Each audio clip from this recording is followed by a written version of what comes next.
We're here, ladies and gentlemen, with our friend, good friend, Kevin Roberts, the president of the Heritage Foundation, one of the great think tanks in America. Really is one of the great think tanks in America. Oh, 2025. Oh, let me burn my house down. I'm so worried about it. Kevin, how are you, my friend? Man, I'm doing great. It's always wonderful when I am with you. Just the best in the business. Thanks for everything you're doing. Well, it's a great honor. Thank you. And want the people to know that you're going to be a major sponsor on our podcast. And we're very, very proud of that. And Kevin, you guys are doing a fantastic job. They're trying to take you guys out with Project 2020. Tell me, what was that like, by the way? You know, ultimately, we're proud of the work. You know, I don't want to bury the lead, but for 2 or 3 months, as the left succeeded in mischaracterizing it, I mean, literally everything they said, it wasn't fun. I mean, the people threatened heritage. They threatened to burn us down, all this kind of stuff. But I want to drive to a particular point.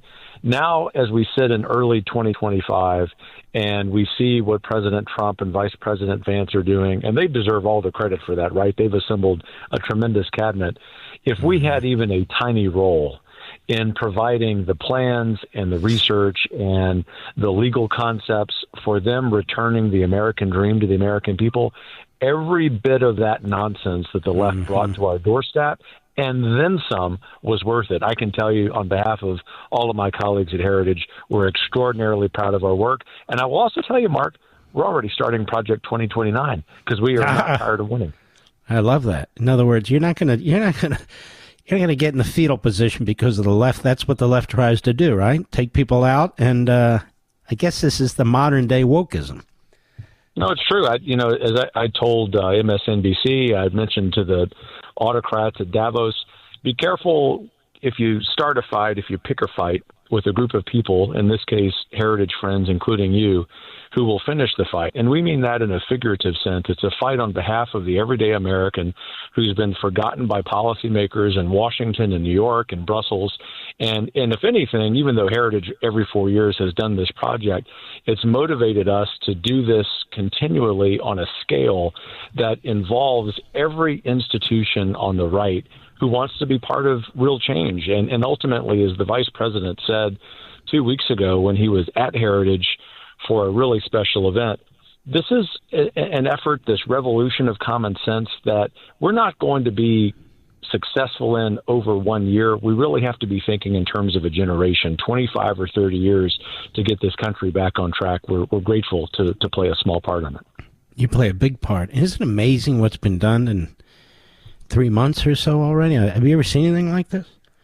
No, earlier today I was with some members of the mainstream media at a different news outlet because at Heritage we go anywhere, talk to anybody, anytime, and they were kind of complaining and wanting me to commiserate with them about the pace of change. And I was sitting there privately just very gleeful thinking, this is the first time in my life, I'm 50 years old, that conservatives, God bless Donald Trump, are moving with this pace.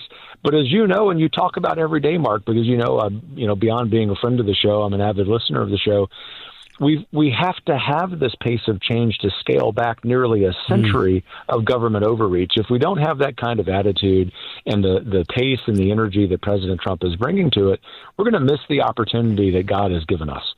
100%. So every day matters.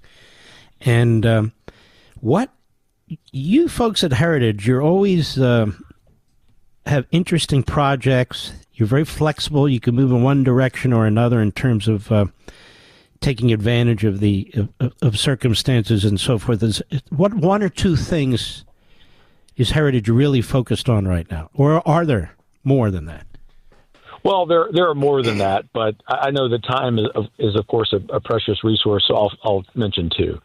The first is we are zealously focused right now on state legislative work. A lot of people know us for our work on federal policy. We'll continue to be, of course, a major voice in that. But over the last 3.5 years, as I have led Heritage coming out of the state policy area, I have tried to bring to Heritage, and my colleagues, of course, lead this now, a real emphasis on revitalizing federalism. And the way we do that isn't just to right-size policy and politics in Washington. We also, at the same time, have to make sure that as conservatives control a majority of governorships and state legislatures in this country, that we take advantage of that opportunity there. And so as we're having this conversation, Mark, this long-time effort, 35-year effort to pass universal school choice in Texas is about to happen. Heritage, I want to be clear, is not the sole reason for that. We're just one part of that. But the point is we're really emphasizing this revitalization of federalism, and that's going to benefit us in Washington for a long time.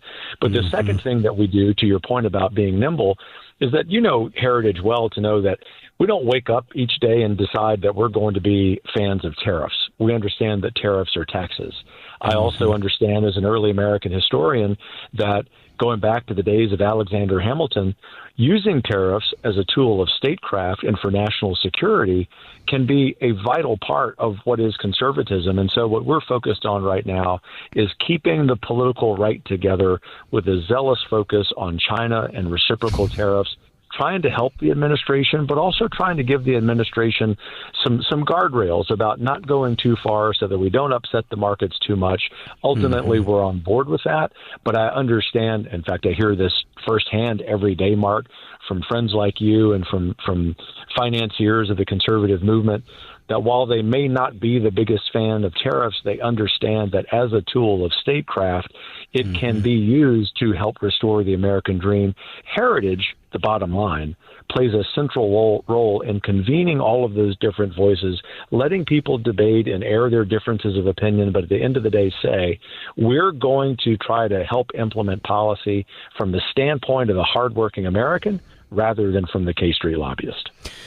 You're listening to Kevin Roberts, the great president of Heritage Foundation. Kevin, if people want to know more, where do they go?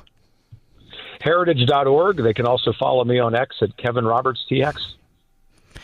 Heritage.org, folks. I'd bookmark that. I check them all the time. You know how many fantastic experts we bring on this program from Heritage, not the least of whom is Kevin Roberts. Kevin, look forward to more appearances. Take care of yourself, brother. Our man, take care. God bless you. God bless you, too.